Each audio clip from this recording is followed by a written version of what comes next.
Welcome to Music Crush, a new music podcast hosted by Flute New Music Consortium. I'm Elizabeth Robinson. And I'm Nicole Reiner.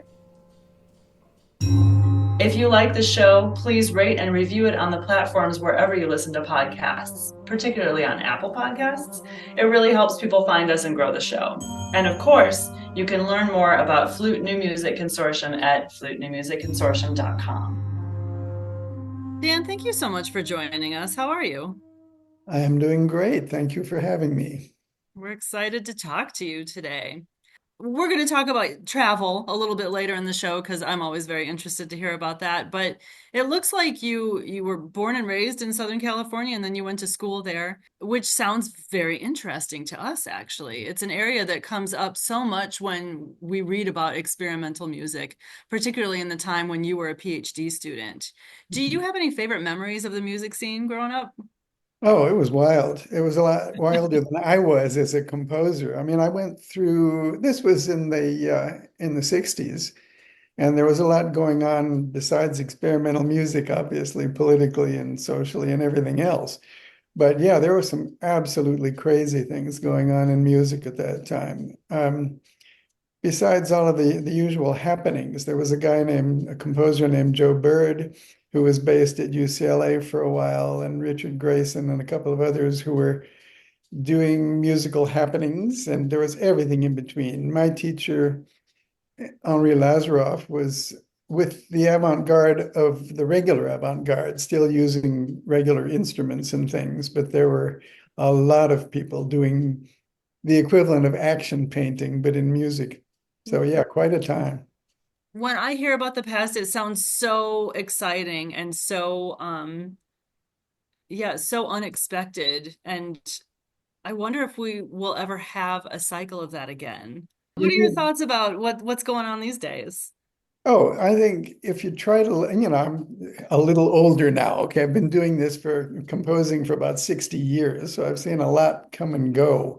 So where the 60s were extremely experimental and wild in the 60s and 70s, there was obviously a counter revolution, John Adams and all of that coming back not only to minimalism, but then neo-romantic and much more traditional music going on now, I think than there was in the 60s and 70s. And yeah, where it goes next, I mean, it keeps going back and forth. At some point, I'm sure there will be another wild period. But right now, I think most composers are kind of exploring ways to connect with earlier music, more traditional things, myself included, by the way. I'm always fascinated by the way that people's lives shape their artistic output. And I guess, curious. You've spent so much of your career being able to live in the same place. Do you feel like that has had an impact on your artistry or your composition? Oh, I'm sure it has, but it's also not quite the complete picture. Out of all of those years, I've spent I just totaled it up recently, a little over 4.5 years in Europe. And that's a chunk of my life. It's not just like a few months stay or something like that. And that between that and the more relaxed pace of the West Coast, between the two, I think it's definitely shaped me. But I love going to Europe because it's not only the music scene is more active, which it is. I mean, there's a lot of great music going on here in the States. We don't have I think one of the major differences is that we don't have here the big built-in audience that they do in Europe. I mean, one of my running jokes over the years is for when I give a recital here in town, I'll send out 300 emails and 30 people will show up to the recital. And in Europe, in Paris, where I've spent most of that time, I have like 30 people on my contact list and I'll send emails out to them and 300 people will show up to the concert. It's exactly the opposite. And I've had exactly that experience quite a few times. So yeah, being in Europe where regular concert audience members, which is just regular people working in bakeries and whatever, know about contemporary music and they're there in the audience and they come up and talk to you afterwards. And they, it's not like here when you do a contemporary music concert, it's mostly other composers there and a few other performers, and it's just like a little in crowd. It's not a general audience. So yeah, both of those are part of me. I have my own theories, but you actually lived and worked in Europe for all Mhm. these years? So why do you think we are the way we are? Could we ever get to a place where people consume this music more? I think we're actually moving in the wrong direction. I think we were closer to that in the 50s and 60s. I can't quite quote you statistics, but I think a lot more general audience types of people, Hmm. just regular working people, were going to philharmonic concerts and opera. Well, there was no opera here then, but okay, chamber music concerts, choral concerts.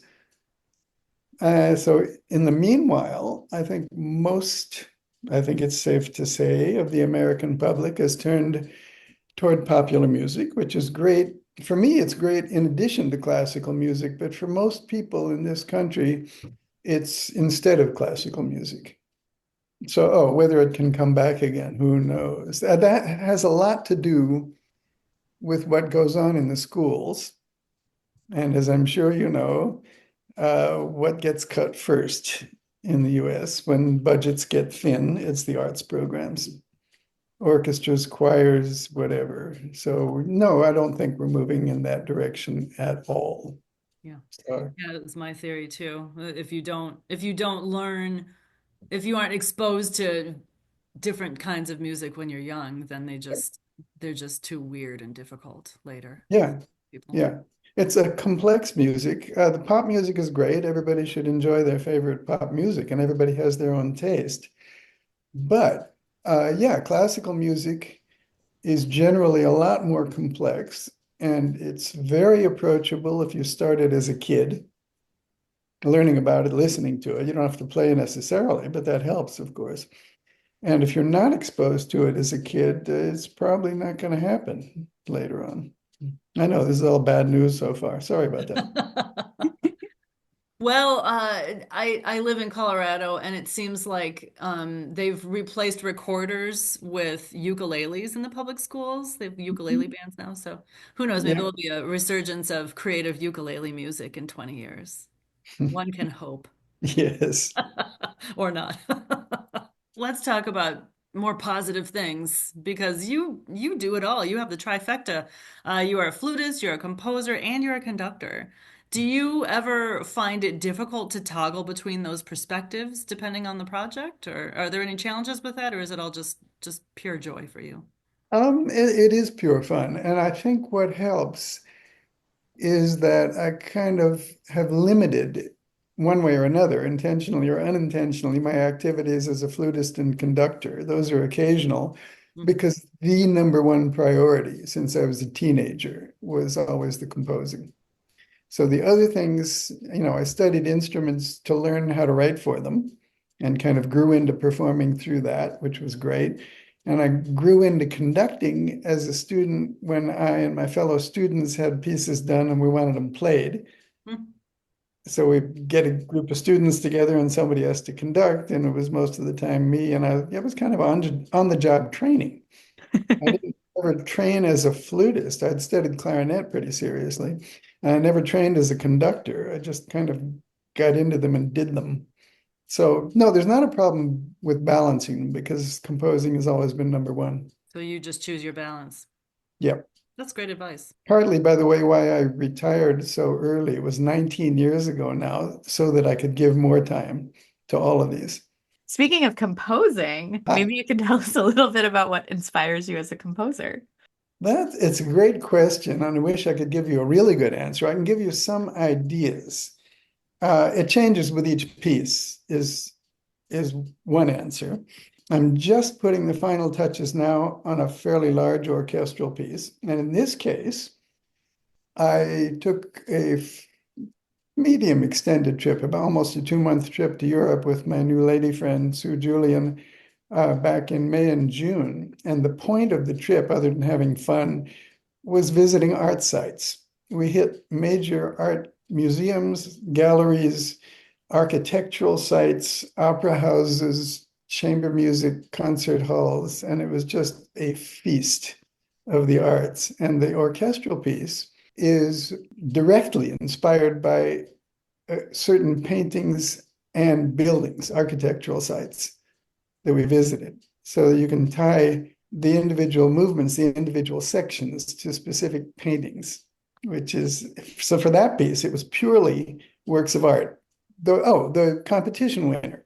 So Imaginary Temple, it was a trip, my first trip ever to Japan, even though I've been interested in Japanese music for decades. Hearing live temple bells of all kinds, little ones, big giant ones, and all kinds of sonorities was what that piece was about. So that was the only inspiration for that piece. And what can I add to that? That became the composition. So it changes with each piece, but there's almost always something. It's a situation, either a particular ensemble asks me to write a piece, or for a particular performer, or a work of art or something. Speaking of Imaginary Temple, we have a fair number of listeners who are flutists and who I imagine are eager to get their hands on the piece if they have not already. I Can hope so. you describe it further? Is there anything else you'd like for listeners to know? Okay. So the way I got into flute playing in the first place was when I heard it and played on a bass flute for the first time. Wow. That was just mind-blowing. It's a little bit of this attractiveness and mystery that you get with the sound of the shakuhachi, the Japanese bamboo flute. But the bass doesn't sound to me remotely like a C flute, and only very remotely like an alto. It's just a totally different sound. It has a depth and a mystery to it. I recommend that all flutists at least try a bass flute and see what it feels like. It's a totally different experience. And if you have that, if you've caught it, played on it, and it's taken root with you, then that's where this piece started. And that's what I was trying to create with it, is what are the most gorgeous sounds, which is almost anything that bass flute produces. But what did I want to put in this piece that would be attractive to play? Because I knew I was going to play it when I wrote it. And very soon, by the way. So, I wrote it and immediately did the premiere right at the end of the residency. Great. So I think if I were a flutist who didn't write it and somebody told me that they wrote it just to have fun with the bass flute and the electronic sounds, I'd probably be inclined to look at it. So I hope they are. Mm-hmm. I am. That's but what is the term? Baptism by fire? Diving straight into the flute that takes the most air. Well, I mean, I guess except for contrabass, but Yeah, right. Yeah. Yeah. impressive. Oh, it's definitely a breathing challenge. I feel like we talked about this a little bit already. I was planning on asking you how you thought the profession had changed during your career. So if you've Mhm. got anything more to add, go for it. Or we could pivot to, do you have any advice for young composers? I can answer kind of both of those a little bit. Great. One thing definitely has changed, and it has nothing to do with the ability of composers. I think that stays pretty constant over the generations and centuries. But I know this is going to sound like the old crotchety guy complaining about how it is for these, wretched young people. It's not quite that. It is, though, that in the 1950s and 60s, in order to write a composition and have it performed, you had to develop some serious notational skills. You had to write everything out, pen and ink, and make a beautiful copy so somebody could play it. And then, of course, the computer comes along and makes that much easier. And one thing that has happened for sure is that since it's so easy to create a composition with computer software, a lot of people who maybe aren't completely trained have been doing it. That wasn't so possible in the good old days, as the old guy says. So, what I'd recommend for young composers, yes, it's fun to get the software, whichever one you like, various ones, and create a composition. But you've got to get the same complete training that composers have for centuries. You got to learn your instruments. You got to learn older music. I believe very much in learning harmony, four-part writing, counterpoint, writing knockoff pieces to develop your skills in the style of Bach and Mozart and Schumann and whoever, just to develop the process of translating sounds from your head, from your imagination onto the score. It's much easier just working with canned computer sounds. But I think if you do all of the traditional training things, it gives you more ability to translate your inner musical thoughts into a composition. Says the guy from Southern California in the wild and crazy 60s. In the wild and crazy 60s, but I still got a very thorough training. Yeah. I remember every professor I had, but especially I did a separate year course in counterpoint. My harmony teacher was great, musicianship, orchestration, very important. So you still have to know all those things. It's one thing to use the computer software and you write a note that's too high for an instrument and it tells you it's out of range. Great. But that doesn't tell you, I mean, you guys know very well, the flute, like every instrument, the notes are all different. If you want like a loud sforzando, you don't write it on the second octave C sharp or something. You learn the instruments. Do you think that typing it into the computer versus handwriting and sitting at the piano or trying it out on instruments, do you think that this also potentially affects your output, the way that you're able to even come up with the music? It depends how you work, but no, I don't think it makes a huge difference. I've actually tried for years. It is a personal experiment in a way. For years, I was writing everything out on paper and then entering it into the computer software.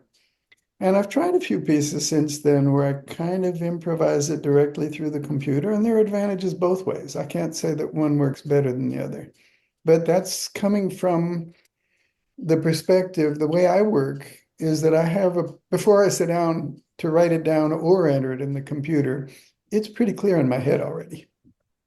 I'm not making it up with pen in hand. So I'll carry a piece around for weeks, if not months, before I sit down and start either writing or entering.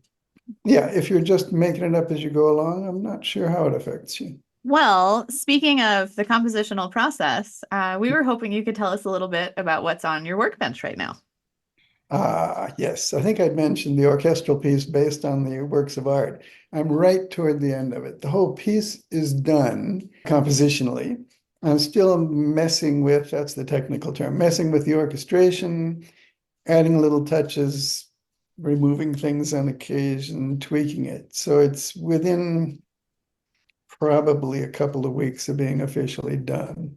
Do you have a performance scheduled? Do you I know wish. when we'll hear it? Okay. That's the hardest thing imaginable. Yeah, you write a piece for flute solo, no problem. I'll play it myself. I have flute friends, friends in low places who will play the piece. That's fine. Orchestral piece is a whole other animal. Mm. Yeah, that's one thing I struggled with before I even started the piece. It's a piece I really, really wanted to write. I had strong ideas for it, and I think it turned out very well. But now comes the hard part. I have some ideas, but I'm not going to say anything until something actually happens. It's out there in the universe now, so listeners. Almost. Yeah, almost. The score is still a little while from being done, but yeah. Oh, and what's also on my workbench, this is about a 3-year project so far that I thought would be about a year and a half, but it's not. I was fortunate enough to connect with Universal Edition, the major publisher in Vienna, and it's a huge honor to have my music offered by them. That's great. The long, difficult part of it is all of those old pieces, many of which weren't even done on the computer because they predated computer music software, have to be entered into the computer and brought up to Universal's very high standards for publication. So I've got 190 some titles with them now offered out there, and there's still 10 or 15 maybe older pieces that I need to get entered in the computer and brought up to standard to get out there. So it's near the end, but still a ways. That's interesting. Well, congratulations. Hmm. I guess I always assumed that they would just assign you to an engraver. You got to do it Oh no, yourself, they huh? have okay. No, they have they've adapted to the times like all other publishers who are still around. You're probably aware of this, but all of them, not all, a major percentage of the greatest of music publishers of 60 years ago no longer exist. Belwin Mills and Barowdy and lots of names that we knew very well 50 years ago are gone. Mhm. So the current publishers to stay alive have to adapt to the times. They can't afford it. Okay, they used to invest in a Beethoven or a Dvorak or somebody and figure they would make some money over the next 50, 60 years and recoup their investment on getting it engraved. I think it's too much of a crapshoot now. So most publishers want things camera ready, and Universal standards are quite high. So no, it's up to the composer now to get that done. That's a major change from a long time ago. Well, this has really been some great food for thought, and thank you for sharing your wisdom and your advice with our listeners today. Our favorite question at the end of an episode is always Uh-oh. for you to tell us three pieces you're listening to right now. Oh, actually, yeah, you had previewed me on that, so I jotted down a note or two. So one of Yeah, worth them warning. is that my lady friends who brought me back to a movement that both of us loved from years ago, the slow movement of the Schumann Piano Quartet in E flat. That is to die for. I recommend it to everybody. So there's only the one piano quartet, not to be confused with the quintet, piano and strings in E flat major, and the slow movement of that is the ultimate cello melody. So that's one. On the contemporary side, I've been listening to going back over some orchestral pieces of Esa-Pekka Salonen. Mm. I think is the number one composer in the world these days. I know that would probably get odd reactions from a lot of people, but for orchestral music, his is amazing. He thinks orchestra and he writes orchestra, several pieces. And the other one, this is a strange choice and some things I like to come back to. I heard a recording the other day of the Bach three-part inventions, Mm. which, pianists kind of write those off and don't perform them because they learn them some of them as teenagers, and they think of them as too simple to play in concert. But they're gorgeous. And if they're played as teenager piano student exercises, they're not very interesting. And if they're played as concert pieces, they're wonderful. Those are my three at the moment. No Taylor Swift, I'm surprised. No, I listen to a little bit of pop music, but really not much. But am I allowed to put in one last plug? You are Please. allowed to if you would like to. I would love to, and that is that the piece that won the competition, Imaginary Temple, and all of my flute music is available through Universal Edition. Just go to their website and search by me or the titles or whatever, and it's easy to find. I And the bet edition, Nicole can put that in the show notes too. oh yeah, cool. But the editions are beautiful, and I'm proud to have them out there. That's exciting. It's exciting to be happy with your publisher. I don't think everybody always is, so No, I'm this so glad to this hear. was a match made in heaven, I've got to say, because I had pieces with a lot of different publishers over the years, and as I mentioned earlier, a lot of those are no longer around, so Right. that didn't help me a bit. But I'm thinking Universal's probably going to stay around. Seems like it. Yeah, Daniel Kessner, thank you so much for joining us today. a pleasure. Thank you.